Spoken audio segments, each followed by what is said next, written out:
Sa panahong maraming analysts ang naniniwalang papasok na sa mga huling taon nito, ang nag-iisang major natural gas field ng Pilipinas ay may isang bagong discovery na nagpakitang baka hindi pa tapos ang kwento nito. Inanunsyo ni President Ferdinand Marcos Jr. na nakadiskubre ang mga engineer ng tinatayang 98 billion cubic feet ng natural gas na nasa ilalim ng lupa sa Malampaya East 1. Sa unang pagkakataon sa mahigit isang dekada, may natuklasang malaking natural gas deposit. Ang natuklasang reservoir na tinatawag na Malampaya East 1 ay nasa humigit kumulang 5 kilometers east ng kasalukuyang Malampaya Field. Ang MAE-1 ay tinatayang may nasa 98 billion cubic feet ng gas na nasa loob ng reservoir. Well, nasa 5 kilometers east ito ng kasalukuyang Malampaya Gas Field sa karagatan malapit sa Palawan. Ito ang unang natural gas discovery ng Pilipinas sa mahigit isang dekada. Sa initial testing, lumabas na nakakagawa ang well ng nasa 60 million cubic feet ng gas kada araw. Ayon kay President Marcos, ang ganitong dami ng gas na lumalabas kada araw ay halos kapareho ng original Malampaya wells.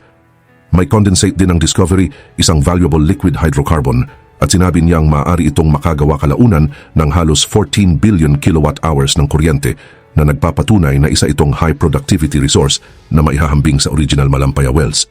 Pero bago ko simulan ay hihingi lang sana ako ng isang like at subscribe. Malaking tulong na ito sa aming mga content creator. Salamat po. Bukod sa natural gas, kasama rin sa discovery ang condensate na isang high-value liquid fuel.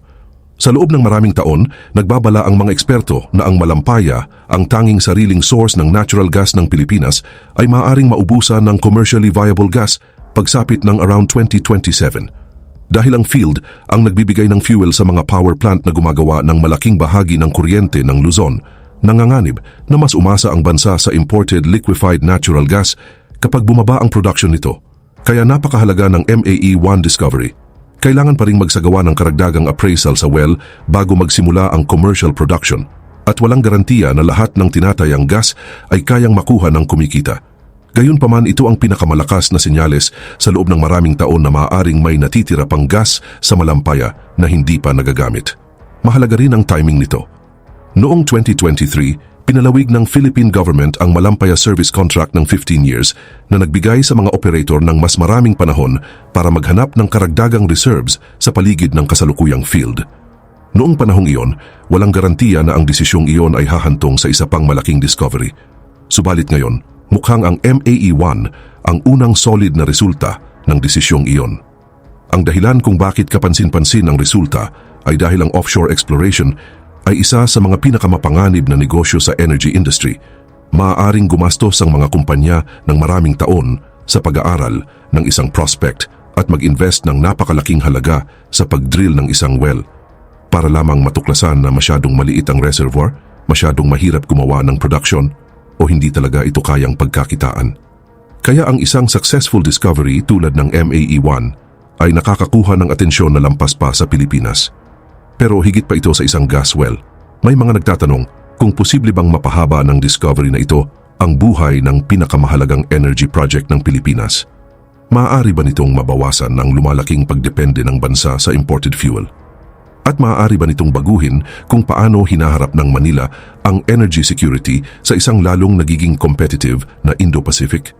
Sa ngayon, mas malaki ang demand natin sa energy kaysa sa reliable supply natin.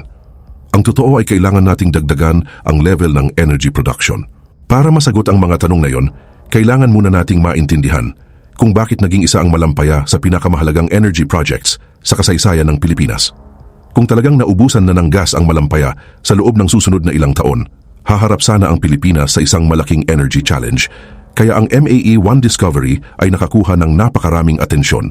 Para maintindihan kung bakit, kailangan muna nating malaman kung ano ang naging kahulugan ng Malampaya sa bansa sa loob ng mahigit 2 dekada. Natuklasan noong late 1980s at nagsimulang mag-produce noong 2001, ang Malampaya Gas Field ang tanging sariling source ng natural gas ng Pilipinas. Nasa humigit kumulang 80 kilometers offshore northwest ng Palawan at nagbibigay ito ng fuel sa mga power plant na gumagawa ng malaking bahagi ng kuryente ng Luzon sa loob ng mahigit 20 years. Naging isa ito sa mga pangunahing haligi ng modern energy system ng bansa. Ang gas ay hindi nananatili sa dagat. Dumadaan ito sa isang 504-kilometer pipeline papunta sa isang onshore processing facility sa Batangas bago ito ihatid sa mga pangunahing power plant sa buong Luzon. Araw-araw nakakatulong ang network na iyon sa pagbibigay ng kuryente sa milyon-milyong tahanan, negosyo at industriya. Kung wala ang malampaya, mas maaga sanang naging dependent ang Pilipinas sa imported fuel. Pero matapos ang mahigit 2 dekada ng production, nagsimula ng ipakita ng field ang epekto ng katagalan nito. Unti-unting bumaba ang output at nagbabala ang mga energy expert na ang commercially recoverable gas ay maaaring halos maubos pagsapit ng around 2027.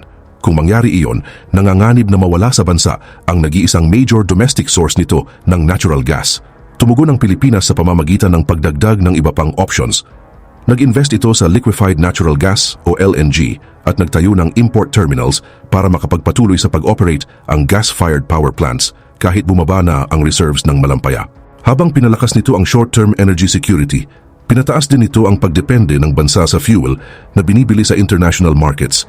Kaya naging mas vulnerable ito sa pagbabago ng global prices at posibleng pagkaantala sa supply. Sa halip na tanggapin na lang ang unti-unting pagbaba ng malampaya, gumawa ang Philippine government ng isa pang strategic decision. Ang offshore exploration ay mahal, technically complex, at maraming exploration wells ang hindi nakakahanap ng resources na commercially viable. Kaya napakahalaga ng MAE-1 discovery. Kahit kailangan pa ng well ng karagdagang appraisal bago magsimula ang commercial production, ito ang unang major natural gas discovery ng bansa sa mahigit 1 dekada. At ito rin ang pinakamalakas na senyales sa loob ng maraming taon na maaaring may natitira pang potensyal sa malampaya na hindi pa nagagamit. Pero marahil, ang mas malaking tanong ngayon ay hindi na kung makakaligtas pa ang malampaya. Ang tanong ay kung ang MAE-1 ba ay isang isolated success o unang senyales na may mas marami pang natural gas na naghihintay sa ilalim ng Philippine waters. Ang sagot ay maaaring humubog sa energy future ng bansa sa mga darating na taon. Kaya, gaano kahalaga ang discovery na ito? Sa unang tingin, napakalaki para sa Pilipinas ng 98 billion cubic feet ng natural gas. Isa talaga itong important milestone. Ito ang unang natural gas discovery ng bansa sa mahigit 1 dekada at unang major success sa ilalim ng Malampaya Phase 4 drilling campaign. Ipinakita rin ng initial testing na nakakagawa ang well ng nasa 60 million cubic feet ng gas kada araw, isang flow rate na sinabi ni President Ferdinand Marcos Jr. na kapareho ng original Malampaya wells. Ipinapakita ng mga unang resultang ito na malaki ang production potential ng reservoir. Pero ito ang hindi ipinapaliwanag ng maraming headlines. Ang figure na 98 billion cubic feet ay tumutukoy sa gas na nasa loob ng reservoir. Isa itong estimate kung gaano karaming gas ang nasa loob ng reservoir, hindi kung gaano karami ang aktwal na kayang i-produce. Bago matukoy ng mga engineer ang recoverable reserves, kailangan munang sumailalim ang field sa karagdagang appraisal drilling, technical studies, at commercial evaluation. Maaaring umabot ng ilang taon ang prosesong iyon. Gayunpaman, may isa pang malaking advantage ang discovery. Hindi tulad ng isang completely new offshore project, ang MAE-1 ay nasa 5 kilometers lang east ng kasalukuyang Malampaya Field. Ibig sabihin, maaaring magamit sa future development ang infrastructure na nasa lugar na, kabilang ang offshore platforms, pipelines, at processing facilities. Ang muling paggamit sa mga ito ay maaaring magpababa ng development costs at magdala ng bagong gas sa production ng mas mabilis, isang malaking advantage para sa kahit anong offshore energy project. Nagbabago rin ang larawan kapag ikinumpara ang discovery sa ibang bansa. Kung ikukumpara sa napakalalaking gas reserves ng mga bansang tulad ng Indonesia at Malaysia, kung saan ang reserves ay binibilang sa trillions of cubic feet, ang MAE-1 ay relatively modest. Hindi nito gagawing major natural gas exporter ang Pilipinas at hindi rin nito tuluyang aalisin ang pangangailangan ng bansa na mag-import ng liquefied natural gas. Inaasahan ng karamihan ng analysts na mananatiling mahalagang bahagi ng energy mix ng bansa ang LNG habang patuloy na lumalaki ang demand sa kuryente. Pero ang strategic value ay hindi lang nasusukat sa laki. Para sa Pilipinas, ang tunay na halaga ng MAE-1 ay nakasalalay sa mga posibleng magawa nito sa bansa. May potensyal itong mapahaba ang productive life ng Malampaya, palakasin ang domestic gas supply ng bansa at bigyan ng mas maraming panahon ang policymakers para pag-iba-ibahin ang long-term energy strategy ng bansa. Mukhang nakita rin ng mga investors ang potensyal na iyon. Iniulat ng Bloomberg na tumaas ang shares ng ilang Philippine energy companies kasunod ng announcement na nagpapakita ng optimism ng market tungkol sa long-term energy outlook ng bansa. Gayunpaman, nagbabala ang analysts na ang anumang commercial benefits ay depende sa matagumpay na appraisal drilling at future development. Kaya kahit hindi mababago ng 98 billion cubic feet ang global energy market, maaari itong maging strategically significant para sa Pilipinas.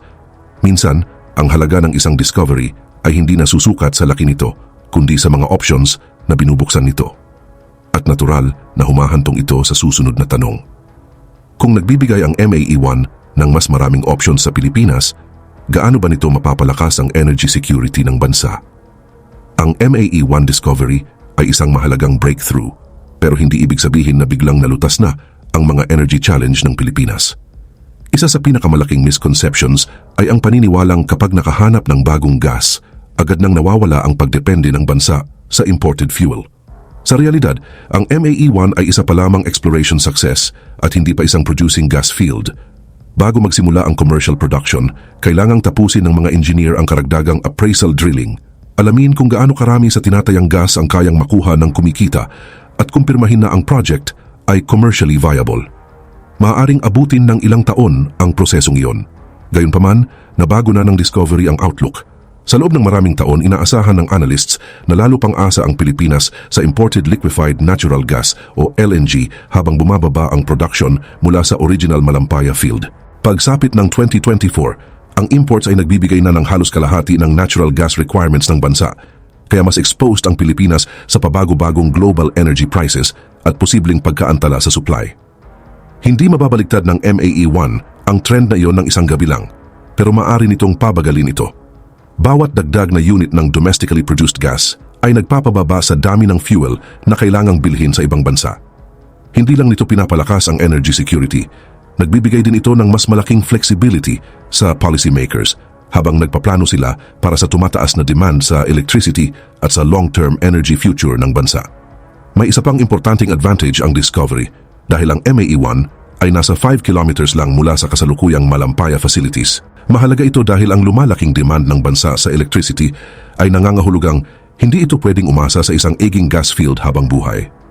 Kung gusto ng Pilipinas na palawakin ang domestic energy production, kakailanganin nitong mag-explore sa iba pang offshore areas. Ang ilan sa mga prospect na iyon ay mas politically sensitive kaysa sa Malampaya.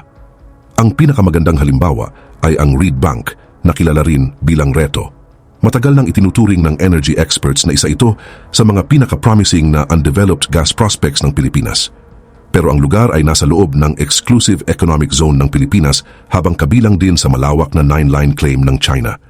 Kahit nagdesisyon ang Arbitral Tribunal noong 2016 na walang legal basis sa ilalim ng international law ang claim ng China, naging komplikado ng magkakaibang maritime claims ang exploration efforts sa loob ng maraming taon. Ipinapakita nito ang isang mas malawak na challenge.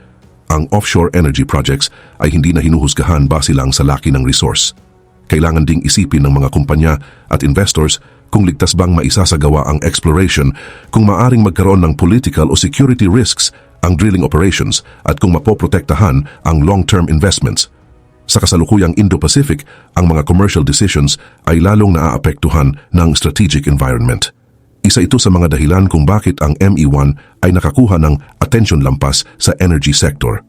Dahil malapit ito sa existing Malampaya infrastructure at wala ito sa anumang naiulat na territorial dispute, nagbibigay ito ng pagkakataon na palakasin ang domestic gas production nang hindi agad pumapasok sa mas pinagtatalunang offshore areas.